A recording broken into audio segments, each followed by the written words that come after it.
So Sanjay, one of the most wonderful thing about any successful startup is their timing, and the time played according to your role, how the Landeed has come into the picture, and how did it help in terms of the current narration which is going on, is even the government initiative which has come in for the digitization of a land record, and the particular, I'll tell exact, Digital India Land Records Modernization Program that they have launched, which is going to add to your fuel to your narrative. So what is your take on that? Yeah, so actually, that's a very important question because we literally could not have built this Yeah. in 2014-15 when I first came to India, even if I wanted to. A lot of what is possible today in terms of what we built is because the government has already done great work in some of these particular things. Particularly, I should say the state, each respective state governments, because land falls under the purview of state governments, not mostly the central government. Because they made these data sets, some of them open, and we're able to build something on top of, right? They've given the, like the very, very primitive rails for which we can build and, build beautiful products on top of. So it's absolutely key. This would not have been possible in, nearly 7-8 years ago. So that's been very important. Now it comes to the digitization of land records and all of that by the government.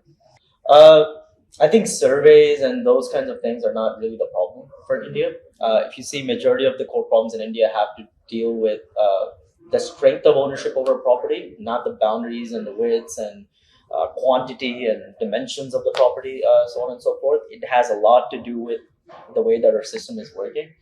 I'm not sure how the land modernization program really works, and because of the way that a lot of federalism is something that works.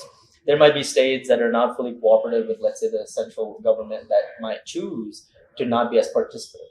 Yeah. And so we don't look at them as sometimes we're a substitute, sometimes we are collaborative.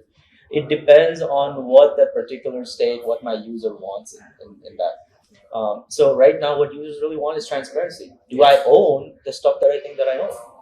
Right, so that's where we're starting. So you're right, wouldn't have been possible a few years ago. It's probably in the last 3-4 years is when this could have been possible. So there are a lot of data intelligence companies like PropStack and PropEquity, and for them to bring the data in terms of recent transactions and everything, it's quite easy because it's quite available out there. But when it comes to land records, it is very unorganized still. Government digitization of land records was going to happen way back before also the talks were happening, but now finally the initiative is going on. What kind of key challenges are you facing right now?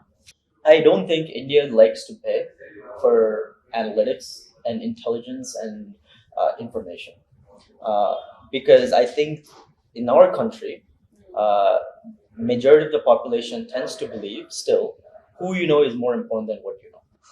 And for that reason, as a social construct, again, I don't think we really value information that we think gives us an edge, because we think what gives us an edge is who we know, mostly in this lot, especially in real estate. Right? For instance, like in our trading days, if I was at a hedge fund, you gotta get a Bloomberg terminal. A Bloomberg terminal is nearly $20,000-$30,000 a month, right? And the reason that it's that much and people still pay for it is because they think the market is very, very competitive. You have top tier competition, so you're trying to get every single edge. Yeah. Here, the edge is not information or intelligence. Here, the edge is basically who you know to get your shit done. So why would people value knowing a little bit more? So I'm sure there's a lot of value that's to be there, but I don't think it's for mostly the Indians that really care, because I think a lot of the time when we make big ticket purchases in India, we're going a lot by social proofing.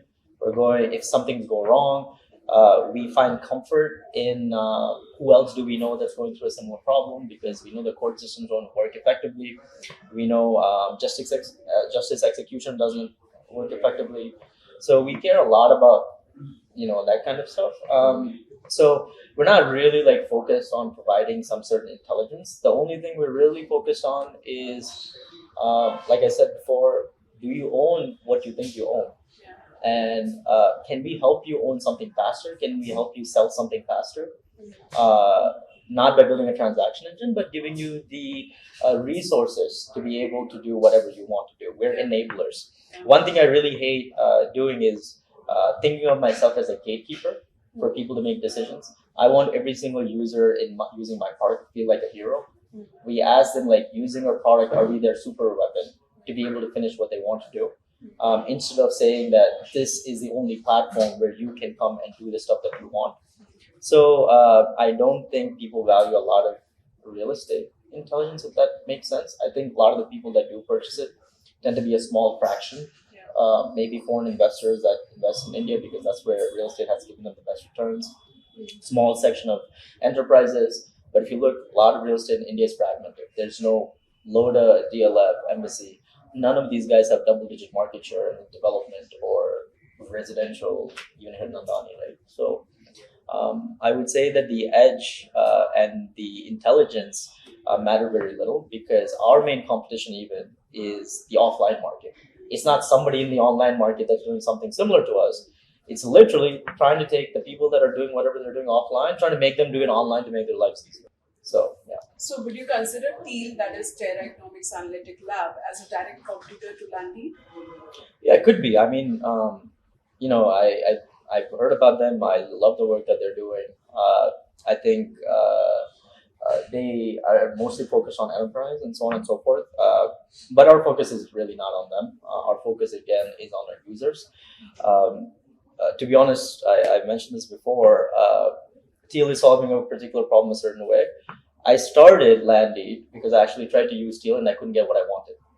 And that's how I ended up starting Landeed, right? Because, like I said, I'm building something that I want. If Teal was offering that to me, then I wouldn't be sitting here talking to you today about Landeed. I'd be building something else, right? So for the users that they're serving, I'm sure they're doing a great job.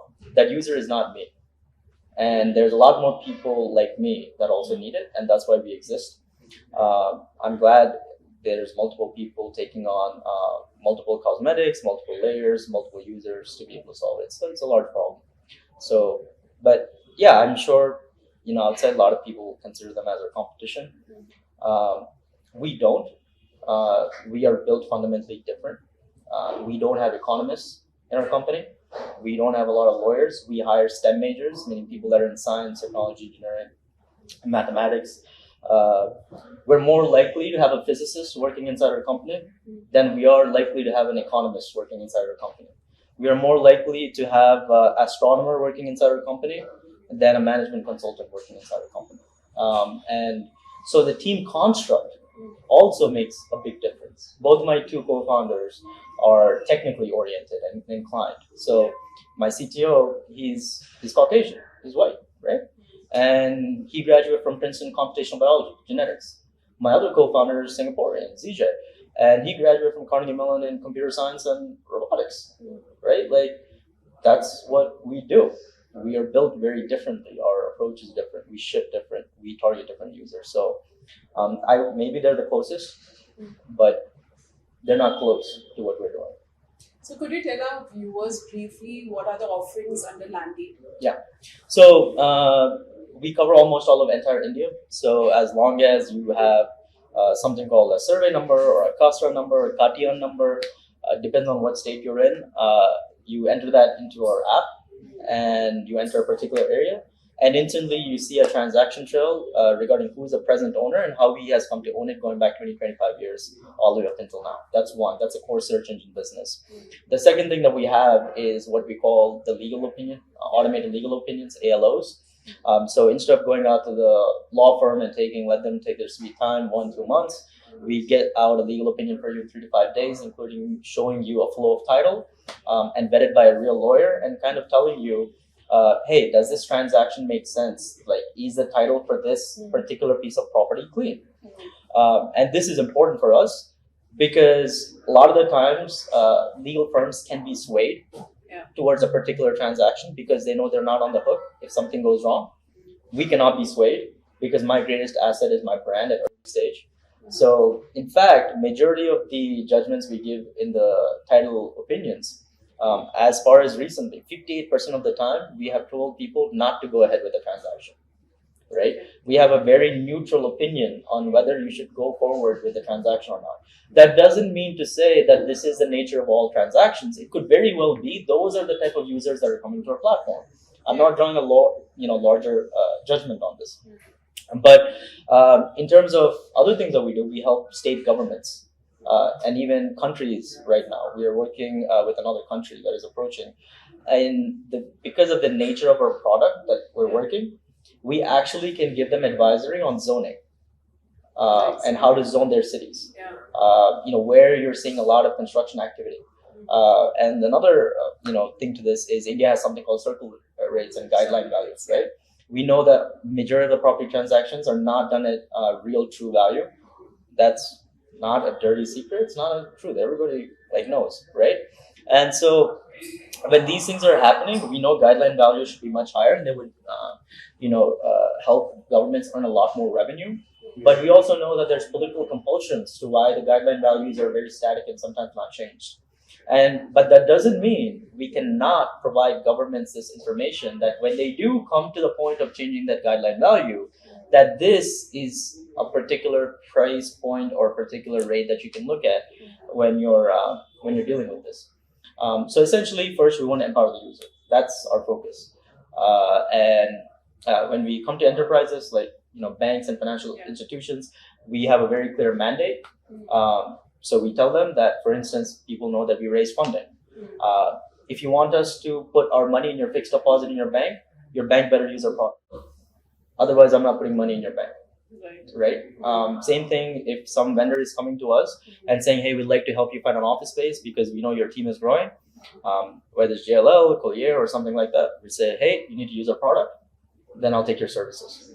It's a two-way street, right? Yeah. So a lot of people don't realize many businesses in India are today still built on comfort of getting licenses and regulatory capture.